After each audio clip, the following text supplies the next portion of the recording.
Buhay! Nandito na naman si Inday, ang inyong kapitbahay. Sa mga ka-Inday, mukha lang ako maglalaba kasi kagigising ko lang po.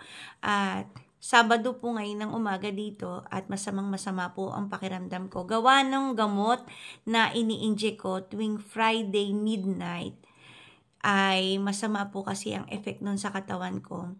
24 hours po akong parang may COVID. Ganun po yung effect sa akin. So mga ka-Inday, as a promise, ito na po yung video ni Mr. Australia. Sana po makinig po kayo. Magtulungan po tayo para hindi po masayang yung mga oras natin at hindi po tayo magkulitan. Sa mga hindi po makakaintindi ng sasabihin ko, wag na po kayong sumali. So this is your chance sa mga oldies.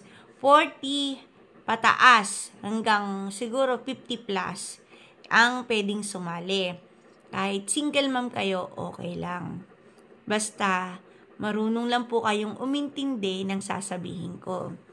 Kasi kung minsan po, Tagalog na, maliwanag naman yung paliwanag ko, hindi nyo pa rin po naiintindihan. Kaya kung minsan po gusto ko man kayong sagutin, hindi ko po kayo masagot lahat. Gawa po ng iba ay napakadami pong text sa akin. Unang-una mga ka-Inday, kapag sumali po kayo, wala po akong hinihingi, kundi picture ninyo. Tapos yung picture ninyo, lalagyan nyo ng WhatsApp number. Yung mismong picture, i-edit nyo. Doon nyo sa picture nyo ilalagay yung WhatsApp number. Bakit ko pinalalagyan ng WhatsApp number yung inyong picture? Para kung gusto kayong kontakin ng foreigner at kausapin, interviewin, makokontak kayo. Pwede bang picture lang? Wala na po akong panahon na sagutin lahat ng mga tanong ninyo. At wala na po kayong gagawin mga ka-Inday. Basta ipasa nyo lang. Kung gusto nyong sumali, ipasa nyo lang yung picture nyo na may WhatsApp number. Hindi na po ako sasagot ng kung ano-ano. Siguro po lalagyan ko na lang ng puso or okay-yan ko na lang yung picture nyo. Ang ibig pong sabihin nun, na isave ko na po yung picture ninyo. Hindi nyo na po kailangang magpasalamat ulit or mag-text pa ulit. Na salamat, nakuha mo na yung picture ko. Okay na po sa akin yun. No need to say thank you. Okay? At kamusta? Para po lahat ng mga sasali, makuha ko yung picture. Ang nangyayari po kasi, natatabunan po yung iba. Gawa ng sagot ako ng sagot, pahaba ng pahaba yung usapan. So, okay lang po. Wag na po kayong magpasalamat, wag na po kayong magtanong. Kung gusto nyong sumali, ipasa nyo na agad ang picture nyo na may WhatsApp number. Yan. Kung wala kayong WhatsApp number, baliwala din po ang pagsali ninyo. So now, i-introduce ko na sa inyo si Mr. Australia. Ang origin po ni Mr. Australia ay from Singapore. Pero doon po siya naninirahan at nagtatrabaho for long time na sa Sydney, Australia. Isa po siyang bus driver, 54 years old. At ilang beses ko na po siyang nakausap sa video call, chat. Actually, hanggang kagabi, 11:30 ng gabi sa Australia, nagchat-chat po siya sa akin. At nangako nga ako sa kanya na today, Saturday, ibibigay ko sa kanya yung mga picture ng mga Pilipinang magjo-join. Kung pwede ko lang po sanang ibigay sa inyo ang WhatsApp number niya o Facebook niya para kayo na po ang kumontak, gagawin ko po sana. Kaso kawawa naman po si foreigner. Sa dami po na makakakita sa kanya, napakadami pong magchat-chat, tatawag, hindi niya po kayang i-accommodate yun. Kasi ako man po ay naguguluhan madalas. So, kaya po, nagpapapasa ako sa inyo ng picture at saka WhatsApp kung sino lang po ang interesado siya, yun lang po ang tatawagan niyo or i-chat niya. So, sino ba ang pwedeng sumali? 54 years old po si Afam. Pero ayaw niya po ng bata. So, 40 plus hanggang 50 plus ang pwedeng sumali. Kahit single mom ka or hindi, okay lang. Yan. Alam niyo, masarap kausap si Afam. Wag niyo nang pintasan na siya Asian, pero mas masarap, mahalin talaga ang Asian, madaling intindihin kesa sa mga puti. Okay? Kasi po pag Asian, parang Pilipino din yan. Madalas yung kultura nila, kultura din natin.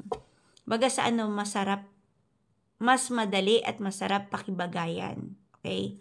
And take note, nasa Australia po si Sir. Wala po sa Singapore. Even Singapore is a rich country ha, mga kainday. So, saan nyo ba ipapasa? Napagdesisyonan ko dahil may mga WhatsApp naman kayo, wag na po sa messenger ko, wag na po sa messenger ko ipasa yung picture. Kasi madami po ang naguguluhan sa messenger dahil dalawa po yung aking Facebook, ang aking personal at ang aking Facebook page. Kahit sabihin ko po na sa personal ipasa, doon po pinapasa sa page ko. Naguguluhan po ako dahil dalaw-dalawang account ang hindi ko magchat-chat po sa akin, magko-comment. Ma'am, nagpasa na po ako ng message. Saan? Saan Facebook? Pero lagi ko pong sinasabi doon sa messenger ko. So ngayon, ito po yung WhatsApp ko. Ayan.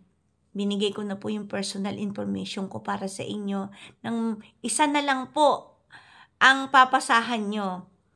Diyan po sa WhatsApp na yan, ipasa nyo lang po ang inyong picture. At doon po kasi sa WhatsApp, kahit hindi po tayo friend, lalabas po sa akin yung message nyo. Hindi po kagaya po sa Messenger, kapag hindi po tayo friend sa Messenger, nasa spam. Hindi ko po nakikita. Kaya kailangan ko pang i-check yung spam messages para lang makita ko kayo. So ngayon, walang dahilan para hindi ko kayo makita. Sa WhatsApp number po na yan, dyan po kayo magpapadala ng picture with your WhatsApp number sa mismong picture. Okay? Wala po akong sasagutin. Kukuhanin ko lang po yung picture ninyo. Kung hindi nyo po masusunod ang sasabihin ko, wag na po kayong sumali. Kasi po aksayado lang tayo sa oras mga kainday. Hindi po ako masungit. Napakabait ko pong tao. Mantakin nyo, paano ko i-entertainin lahat kayo kung sabay-sabay, tapos yung iba malayo pa sa sinasabi ko yung mga tinatanong. Hindi na po kasi ako free para sa mga chika-chika, mga kainday. Kasi medyo, katulad po ngayon, Sabado, mamaya may swimming po ako. Kaya marami po akong trabaho, maglilinis po ako ng bahay, may pamilya po ako. Kaya nagbibigay lang po ako ng oras para matulungan ko kayo. Sana tulungan nyo din po ako. So, ito po yung mga picture ni Afam. Ayan. At take note guys, meron akong sasabihin sa inyong tips. Para makapture nyo ang puso ni Afam, sabi niya sa akin, sana daw makakita siya ng kagaya kong masarap kausap. So, ayaw niya ng boring na kausap. So, ayun po. Isa pang tips mga kainday para makapture nyo ang attention ni Afam. Yun talaga, communication. Paano kayo makikipag-usap kung hindi kayo marunong makipag-usap? First po talaga mga kainday, English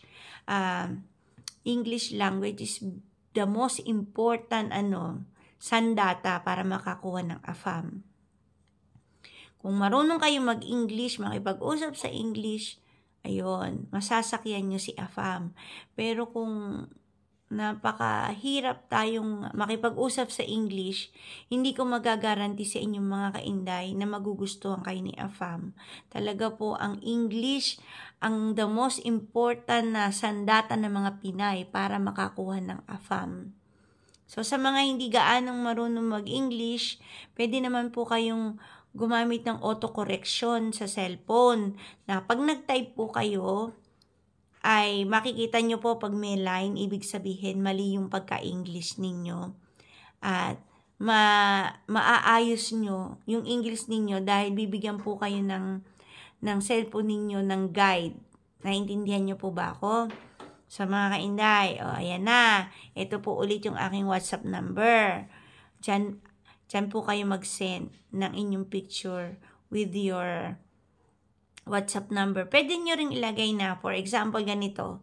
Ayan, yung picture ko. Diba? Ayan. Ganyan gawin ninyo. Para mabasa na ni Afam, hindi na tatanungin ilang taong kayo ganun. Lagay nyo na yung, kahit nickname nyo lang, nickname, and then, ilang taong kayo, at saka WhatsApp number nyo. So, salamat po sa lahat ng makikinig sa sinabi ko. Maraming salamat mga kainday. Sana isa na naman Pilipina ang matulungan kong magkaroon ng asawang AFAM. Magandang buhay!